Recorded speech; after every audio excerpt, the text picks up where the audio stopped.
فلا اقسم بمواقع النجوم وانه لقسم لو تعلمون عظیم انه لقرآن کریم، یہ بہت باعزت قرآن ہے، فی کتاب مکنون، ایک چھپی ہوئی کتاب میں ہے،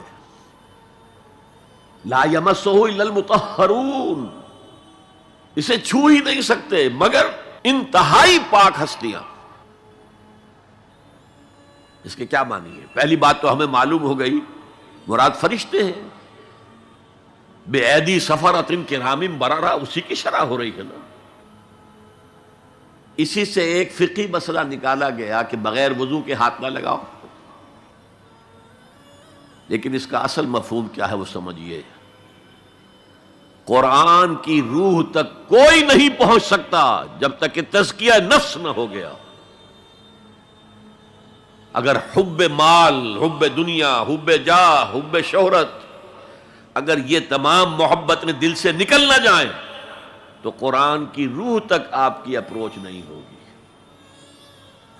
مولانا روم نے کہا ہے، اگرچہ ذرا میں سمجھتا ہوں کہ انہوں نے بہت سخت الفاظ استعمال کیے ہیں، ماز قرآن مغزہا برداشتے استخاں پیش سگا انداختے، ہم نے قرآن سے اس کا مغز لے لیا ہے، جو ایسنس ہے وہ کھینچ لیا ہے، ہڈی کا گودا جو ہے وہ ہم نے نکال لیا ہے، ہڈیاں ہم نے پھینک دی ہیں کتوں کے سامنے جو لڑ رہے ہیں۔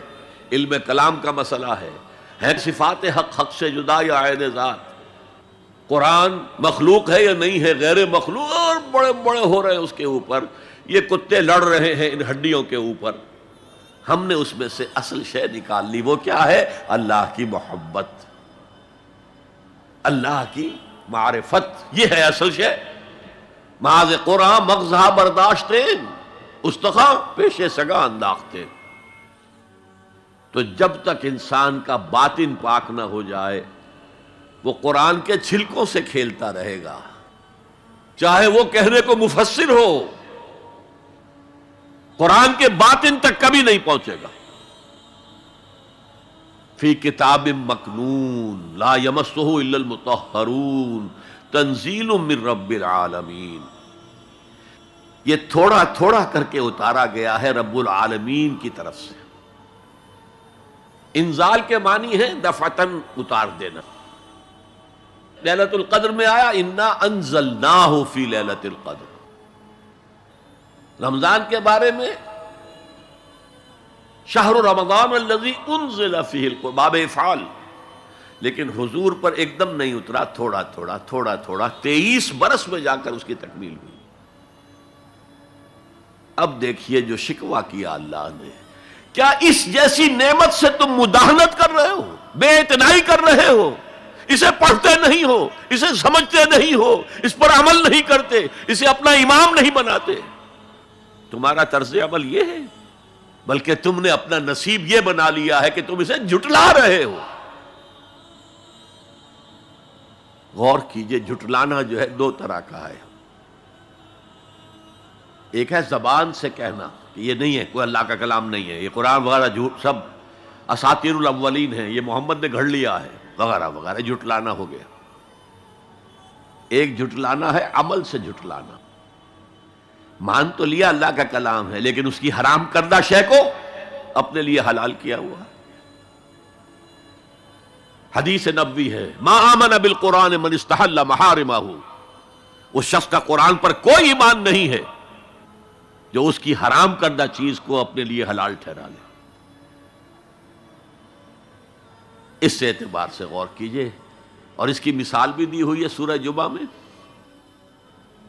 مثل الذین حملوا التوراۃ ثم لم يحملوها كمثل الحمار يحمل اسفارا بئس مثل القوم الذین کذبوا بآیات اللہ واللہ لا يهدی القوم الظالمین۔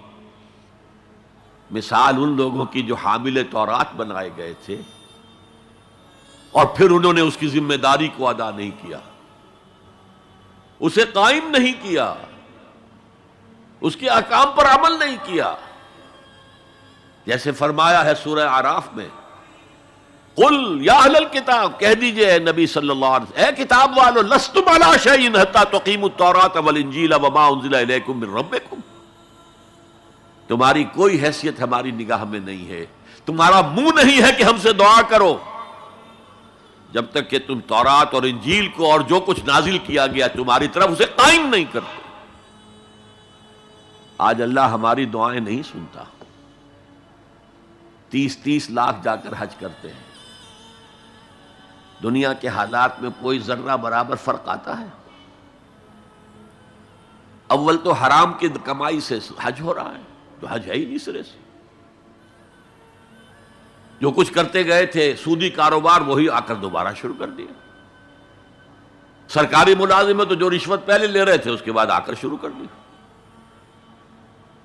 یہ کیا ہے؟ یہ تکذیب بالعمل ہے، جھٹلانا ہے۔ تم نے اپنا نصیب یہ بنا لیا ہے کہ تم قرآن کو جھٹلا رہے ہو، جیسے کہ انہوں نے جھٹلایا تھا۔ مثل الذین حملوا التوراۃ ثم لم يحملوها كمثل الحمار يحمل اسفارا، ان کی مثال ان گدھوں کی سی ہے جن پر کتابوں کا بوجھ لاد دیا گیا۔ مکالمات فلاں تم گٹھڑی باندھ کر گدھے کے اوپر رکھ دیجئے تو کیا وہ واقعی منطقی اور فلسفی بن جائے گا؟ یہ مثال اللہ دے رہا ہے۔ اور یہ مثال کیوں دی گئی ہے؟ اس آئینے میں ہمیں ہماری تصویر دکھائی گئی ہے۔ تم اگر قرآن کا حق ادا نہیں کر رہے تو تمہاری مثال وہی ہے جو یہود کی تھی۔ بئس مثل القوم الذین کذبوا بآیات اللہ، بری مثال ہے اس قوم کی جس نے اللہ کی آیات کو جھٹلایا۔ تو زبان سے تو یہودیوں نے کبھی نہیں جھٹلایا تورات کو، عمل سے جھٹلایا ہے۔ هي الحلقات تحفظني بآيات من القرآن، هي الحلقات تملأني بحب المصطفى العدنان.